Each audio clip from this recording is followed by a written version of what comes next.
ಗಾಂಧಿನಗರ ನ್ಯೂಸ್ಗೆ ಸ್ವಾಗತ. ನಿನ್ನೆ ಎದೆಗಾರಿಕೆ ಪ್ರೆಸ್ ಮೀಟ್ ಆಯ್ತು ಅಂತ ನಾನು ಇಲ್ಲಿಯೂ ಇದೇ ವೇದಿಕೆಯಲ್ಲಿ ಪ್ರಸ್ತಾಪ ಮಾಡಿದ್ದೆ, ಆದರೆ ವಿವರಗಳನ್ನು ನಿಮಗೆ ಕೊಟ್ಟಿರಲಿಲ್ಲ. ನಿನ್ನೆ ಅಗ್ನಿಶ್ರೀತ್ ಅವರು ಬಹಳ ಮುಖ್ಯವಾದಂತ ಒಂದು ವಿಷಯವನ್ನ ಅಲ್ಲಿ ಓಪನ್ ಮಾಡಿದ್ರು. ಏನಪ್ಪಾ ಅಂತಂದ್ರೆ, ಮುಕ್ತವಾಗಿ ಪ್ರಶ್ನೆ ಕೇಳಿ, ಯಾವತ್ತೂ ನೀವು ನನ್ನನ್ನು ಅತ್ಯಂತ ಹೆಚ್ಚು ಪ್ರೀತಿಸ್ತೀರಿ ಅನ್ನೋ ಕಾರಣಕ್ಕಾಗ ಏನೋ ಗೊತ್ತಿಲ್ಲ, ನೀವು ಪ್ರಶ್ನೆಗಳನ್ನು ಹೆಚ್ಚು ಕೇಳ್ತಾ ಇಲ್ಲ ಅಂತ ಹೇಳ್ತಾನೆ. ಆವಾಗ ಸುಬ್ಬಣ್ಣ ಒಂದು ಪ್ರಶ್ನೆಯನ್ನು ಕೇಳಿ, ನೀವು ಎದೆಗಾರಿಕೆ ಅನ್ನೋದು ಅಂಡರ್ಗ್ರೌಂಡ್ ಸಬ್ಜೆಕ್ಟು ಅಥವಾ ಏನು ರೌಡಿಸಮ್ ಸಬ್ಜೆಕ್ಟು ಇತ್ಯಾದಿ ಇತ್ಯಾದಿ ಅಂತೆಲ್ಲ ಹೇಳ್ತಾ ಇದ್ರಿ. ಇತ್ತೀಚೆಗೆ ದಂಡುಪಾಳ್ಯ ಅಂತ ಒಂದು ಸಿನಿಮಾ ಹೆಚ್ಚು ಕಮ್ಮಿ ಅದರ ಮೇಲೆ ಬಂತು, ಅದರ ಸಾಮಾಜಿಕ ಪರಿಣಾಮ ಬಹಳ ವಿಕ್ಷಿಪ್ತವಾಗಿತ್ತು, ಏನು ಹೇಳ್ತೀರಿ ಅಂತ. ಅವರು ಅದಕ್ಕೆ ಬಹಳ ಸಿಟ್ಟುಗೊಂಡ್ರು. ಒಂದು ಅರ್ಥದಲ್ಲಿ ದಂಡುಪಾಳ್ಯ ಸಿನಿಮಾವನ್ನು ಮಾಡಿದ್ರ ಬಗ್ಗೆನೇ ನನಗೆ ತುಂಬ ಆಕ್ರೋಶ ಇದೆ. ಯಾಕೆಂತಂದರೆ ಅದರ ಸಾಮಾಜಿಕ ಪರಿಣಾಮದ ಬಗ್ಗೆ ಅಲ್ಲ, ಆ ಒಂದು ದಂಡುಪಾಳ್ಯ ಅನ್ನುವಂಥ ಊರಿನ ಜನಗಳೇನಿದ್ದಾರೆ ಅವರು ಬಹಳ ಮುಗ್ಧರಿದ್ದಾರೆ. ಅವರು ಇದು ಯಾವುದೇ ಕೊಲೆ ಪಾತಕತನವನ್ನು ಮಾಡಿಲ್ಲ, ಅಥವಾ ನೀವು ಭಾವಿಸುವಾಗೆ ಅವರು ಮಾನಸಿಕ ರೋಗಿಗಳು ಅಲ್ಲ, ಅಥವಾ ಹಿಂಸಾಕೃತಿಗಳನ್ನು ಮಾಡಿದವರು ಅಲ್ಲ. ಅವರೆಲ್ಲರ ಪಾಪದ ಬಹಳ ಕಡಿಮೆ ದರ್ಜೆ ಯಾವುದೋ ಒಂದು ಸಣ್ಣ ಪುಟ್ಟ ಥೆಫ್ಟ್ ಮಾಡ್ಕೊಂಡಿದ್ದವರು. ಈ ಪೊಲೀಸ್ ಇಲಾಖೆಯಲ್ಲಿ ಏನಾಗ್ತದೆ ಅಂತಂದ್ರೆ, ಪೆಂಡಿಂಗ್ ಇದ್ದಂಥ ಈ ಪ್ರಕರಣಗಳಿರ್ತಾವಲ್ಲ, ಕೊಲೆ ಇರ್ಬೋದು, ಸುಲಿಗೆ ಇರ್ಬೋದು, ರೇಪ್ ಇರ್ಬೋದು, ಇತ್ಯಾದಿ ಇತ್ಯಾದಿ, ಇದಕ್ಕೆ ಎಲ್ಲರನ್ನೂ ಅವ್ರು ಏನು ಮಾಡ್ತಾರೆ, ಕೊನೆಗೊಂದಿನ ಒಂದು ಅಮಾಯಕ ತಂಡವನ್ನು ಇಟ್ಟುಕೊಂಡು ಅದರ ಮೇಲೆ ಫಿಕ್ಸ್ ಮಾಡ್ತಾರೆ. ಅದನ್ನು ಮಾಡಿದ್ದು, ಇದಕ್ಕೆ ನನ್ನ ಹತ್ರ ದಾಖಲೆಗಳಿದೆ, ಪೊಲೀಸ್ ಇಲಾಖೆಯವರು ಬೇಕಾದ್ರೆ ಕೇಳಲಿ ಅಥವಾ ಕಾನೂನು ಪ್ರಕಾರ ನನ್ನನ್ನು ಪ್ರಶ್ನಿಸಲಿ, ಇದಕ್ಕೆ ನಾನು ನಿಮಗೆ ದಾಖಲೆ ಕೊಡ್ತೇನೆ. ನಾನು ಭೂಗತ ಜಗತ್ತಿನಲ್ಲಿದ್ದಾಗಲೂ ಇಂಥದ್ದೇ ಒಂದು ಘಟನೆ ಆಯಿತು. ಕೋಲಾರದಲ್ಲಿ ಒಂದು ಕುರಿಗಳರವರು, ಒಂದು 3 ಕುಟುಂಬದ 16 ಜನ ಕುರಿಗಳರಿದ್ರು. ಆ ಕುರಿಗಳರಿಗೆ 44 ಕೊಲೆ ಕೇಸನ್ನ ಪೆಂಡಿಂಗ್ ಇದ್ದದ್ದನ್ನ ಸಿಕ್ಸಿ ಅವರು ಈ ಚರಿತ್ರಾರ್ಹವಾಗಿ ಕೊಲೆಪಾತಕ ಕುಟುಂಬ ಅಂತ ಮಾಡಲಾಯಿತು. ಇದಕ್ಕೆ ನಾನು ಐ ವಿಟ್ನೆಸ್ ಇದ್ದೇನೆ, ನನ್ನ ಹತ್ರ ದಾಖಲೆಗಳಿದೆ. ಹಾಗಾಗಿ ನಾವು ಸಿನಿಮಾ ಮಾಡುವವರು ಯಾವ್ಯಾವ ವಸ್ತುವನ್ನ ತಗೊಂಡು ಎಲ್ಲೆಲ್ಲಿ ಏನೇನು ಮಾಡಬೇಕು ಅಂತ ಯೋಚನೆ ಮಾಡಬೇಕು ಅಂತ ಅವ್ರು ಹೇಳಮ್ಮ ಏನೇನೆ. ಸರ್, ಇನ್ನು ಕಳೆದ ವಾರ ನಮ್ಮ ಕನ್ನಡ ಚಿತ್ರೋದ್ಯಮದಲ್ಲಿ ಅಂದ್ರೆ ಸಾಕಷ್ಟು ಐಟಮ್ ಸಾಂಗ್ ಗಳನ್ನ ಶೂಟ್ ಮಾಡ್ತಾ ಇದೀವಿ ಅಂತ ಸಾಕಷ್ಟು ಬಾರಿ ಚರ್ಚೆ ಮಾಡಿದ್ವಿ. ಅದರಲ್ಲಿ ಲಕ್ಷ್ಮಿ ಚಿತ್ರದಲ್ಲಿ ರಾಗಿಣಿ ದ್ವಿವೇದಿ ಅವರು ಐಟಮ್ ಸಾಂಗ್ ಮಾಡ್ತಾರೆ ಅಂತ ಕೂಡ ಅನ್ಕೊಂಡಿದ್ವಿ. ಆದ್ರೆ ಇವತ್ತು ಬೆಳಿಗ್ಗೆ ನಾನು ಪೇಪರ್ ಓದಿದೆ, ರಾಗಿಣಿ ದ್ವಿವೇದಿ ಹೇಳ್ತಿದ್ದಾರೆ, ನಾನು ಲಕ್ಷ್ಮಿ ಚಿತ್ರದಲ್ಲಿ ಐಟಮ್ ಸಾಂಗ್ ಮಾಡ್ತಿಲ್ಲ, ನನಗೆ ಈ ಒಂದು ಆಫರ್ ಬಂತು, ಆದ್ರೆ ನಾನು ಈ ಒಂದು ಆಫರ್ನ ಒಪ್ಕೊಳ್ಳಿಲ್ಲ. ಈಗ ಸದ್ಯಕ್ಕೆ ನಾನು ಮಮ್ಮೂಟಿ ಜೊತೆ ಒಂದು ಮಲಯಾಳಂ ಚಿತ್ರದಲ್ಲಿ ಶೂಟಿಂಗ್ ಸ್ಟಾರ್ಟ್ ಮಾಡ್ತೀನಿ ಆಗಸ್ಟ್ 23ರಿಂದ ಅಂತ ಹೇಳ್ಕೊಂಡಿದ್ದಾರೆ. ನನಗೆ ಇವತ್ತು ಬೆಳಗ್ಗೆ ನನ್ನ ಮೊಬೈಲಿಗೆ ಮೆಸೇಜು ಮಾಡಿದ್ಲು, ಆಮೇಲೆ ಫೋನು ಮಾಡಿದ್ಲು. ಅವಳು ಔಟ್ ಆಫ್ ಸ್ಟೇಷನ್ ಅಲ್ಲಿ ಇದ್ದಾಳೆ. ಬಹಳ ಖುಷಿಯಿಂದ ಮಾತಾಡಿದ್ಲು. ಏನು ಅಂತಂದ್ರೆ, ಇಲ್ಲಿವರೆಗೆ ಗ್ಲಾಮರು, ಅದರ ಜೊತೆಗೆ ತುಪ್ಪ ಸಾಂಗ್ ಆದ್ಮೇಲೆ ನನ್ನ ಮೈಮಾಟ ಇತ್ಯಾದಿಗಳ ಬಗ್ಗೆನೇ ಮಾತುಕತೆಗಳಾಗ್ತಾ ಇದೆ. ಅದರ ಜೊತೆಗೆ ರಾಗಿಣಿ IPS ಅಂತ ಸಿನಿಮಾ ಮಾಡಿದ್ಮೇಲಂತೂ ಮಂಜು ನಿರ್ಮಾಪಕರಾದ್ರಿಂದ ಸನ್ನಿ ಲಿಯೋನ್ ಅನ್ನು ಕರೆತರ್ತೇನೆ ಅಂತ ಹೊಸ ಬಾಂಬ್ ಬಿದ್ದದ್ರಿಂದ ಈ ಸಿನಿಮಾದ ಬಗ್ಗೆ, ಅದರ ಹಿನ್ನೆಲೆ ಮುನ್ನೆಲೆ ಬಗ್ಗೆ ಬೇರೆ ಬೇರೆ ಚರ್ಚೆಗಳು ಆಗ್ತಾ ಇದೆ. ಅದು ಅವಳು ಗಮನಕ್ಕೂ ಅದು ಬಂದಿದೆ. ಆದ್ರೆ ಮಮ್ಮೂಟಿಯೊಟ್ಟಿಗೆ ಒಂದು ಗೃಹಿಣಿಯ ಪಾತ್ರ, ಬಹಳ ಸೀರಿಯಸ್ ಆದ ರೋಲು. ಮತ್ತೆ ಮಮ್ಮೂಟಿ ಅಂದಾಗ್ಲೇನೆ ಭಾರತೀಯ ಚಿತ್ರರಂಗದಲ್ಲಿ ಕೆಲವು ವ್ಯಕ್ತಿಗಳು ಮಾತ್ರ ಆ ತರದ ನೆನಪನ್ನು ತರಲಿಕ್ಕೆ ಸಾಧ್ಯ. ಮಮ್ಮೂಟಿ ಇರ್ಬೋದು, ಮೋಹನ್ ಲಾಲ್ ಇರ್ಬೋದು, ಕಮಲ್ ಹಾಸನ್ ಇರ್ಬೋದು, ಈ ತರ ಕೆಲವು ವ್ಯಕ್ತಿಗಳಿದ್ದಾರೆ ನಮ್ಮ ಮಧ್ಯೆ. ಅಭಿನಯವನ್ನೇ ಜೀವನದ ಉಸಿರು ಅಂತ ಭಾವಿಸಿದವರು, ಮತ್ತೆ ಉಸಿರನ್ನ ಆಗಿಸಿಕೊಂಡವರು.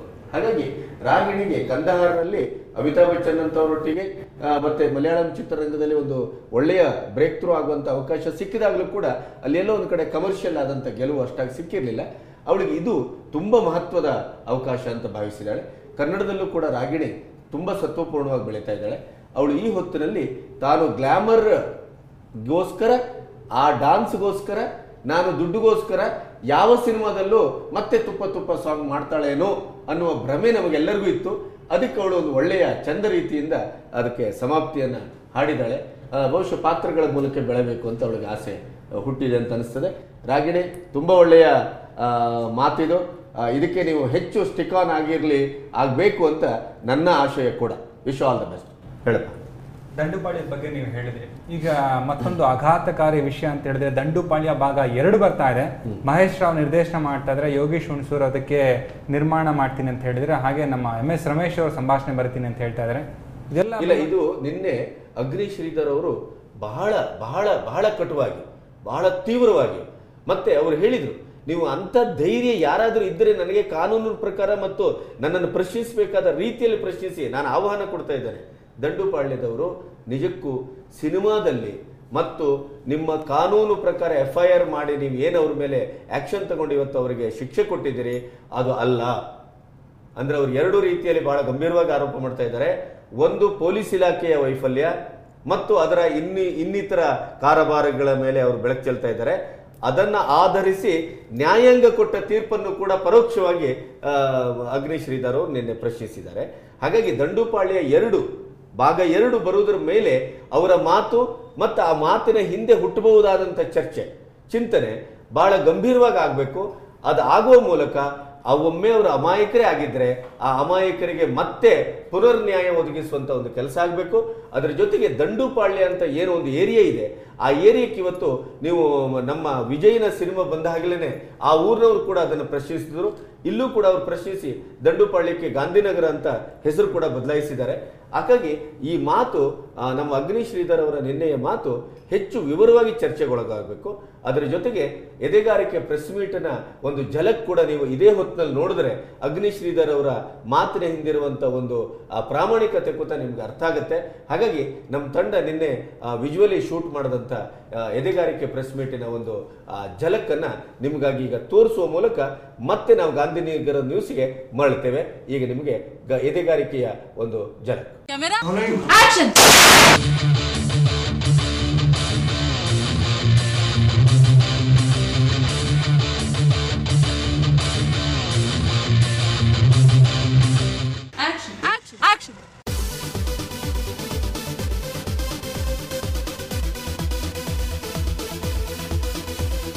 ಮೊದಲು ನಾನು ಬರೆದಿದ್ದನ್ನು ಸಾಹಿತ್ಯವಾಗಿ ಒಂದು ಕಿರು ಕಾದಂಬರಿ. ಈಗ ಆ ಕಿರು ಕಾದಂಬರಿಯನ್ನ ತೆರೆಗೆ ಅಳವಡಿಸಿದ್ದೀವಿ ಮತ್ತು ಕೆಲವು ಕ್ಯಾರೆಕ್ಟರ್ಗಳು ಆಡಾಗಿವೆ. ಇಲ್ಲಿ ಪುಸ್ತಕದಲ್ಲಿ ಇರದ ಆದರೆ ಪುಸ್ತಕದಲ್ಲಿ ಪರೋಕ್ಷವಾಗಿ ಇರಬಹುದು ಅನ್ನುವಂತಹ ಕ್ಯಾರೆಕ್ಟರ್ಗಳು ಇಲ್ಲಿ ರಕ್ತ ಮಾಂಸವಾಗಿ ಕಾಣಿಸ್ಕೊಳ್ತವೆ. ಅದೇ ಹಳೆ ಏಕತಾನತೆ ಏನಕ್ಕೆ ಬೇಕಾಗುತ್ತೆ? ಈ ಕತೆ ಬಂದು ಬೇರೆ ಥರನೇ ಇದೆ. ಒಂದು ಪುಸ್ತಕಕ್ಕೆ ಆಗುವಂಥ ಒಂದು ಸಬ್ಜೆಕ್ಟ್ ಅದು.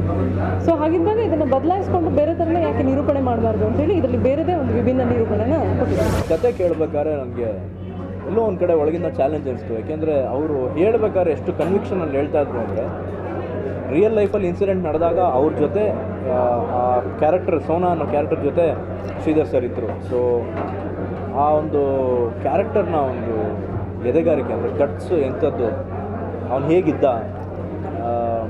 ಅವನು ಎಲ್ಲಿಗೆ ಹೋದ, ಹೇಗೆ ಬೆಳೆದ, ಏನಕ್ಕೆ ಬೆಂಗಳೂರಿಗೆ ಬಂದು ಇವ್ರ ಹತ್ರ ಹೇಗೆ ಬಂದ, ಇವ್ರ ಹತ್ರ ಏನಕ್ಕೆ ಇದ್ದ, ಸೊ ಅನ್ನೋದೆಲ್ಲ ಒಂದು ಕತೆ ಕೇಳಿದಾಗ ತುಂಬ ಖುಷಿ ಆಯಿತು.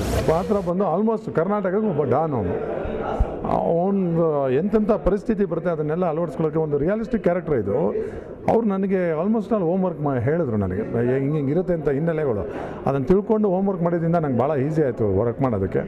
ಸೃಜನಿನ ಇನ್ನೊಂದು ಮುಖ ನೋಡ್ಬೋದು. ಯಾಕಂದರೆ ತುಂಬ ಜನ ಏನು ಅಂದ್ಕೊಂಡಿದ್ದಾರೆ, ಎಲ್ರಿಗೂ ಗೊತ್ತಿರೋದಂದರೆ ಸೃಜನ್ ಯಾವಾಗಲೂ ತರಲೆ ಮಾಡ್ತಿರ್ತಾನೆ, ನಗಿಸ್ತಾ ಇರ್ತಾನೆ, ಏನೋ ಒಂದು ಕುಚೋದ್ಯ ಮಾಡ್ತಾ ಇರ್ತಾನೆ ಅಂತ. ಆದರೆ ಇದರಲ್ಲಿ ಯಾವುದೇ ಕಾರಣಕ್ಕೂ ಎಲ್ಲೂ ನಗುವಂಥ ಒಂದು ವಿಷಯಗಳು ಯಾವುದೂ ಇಲ್ಲ.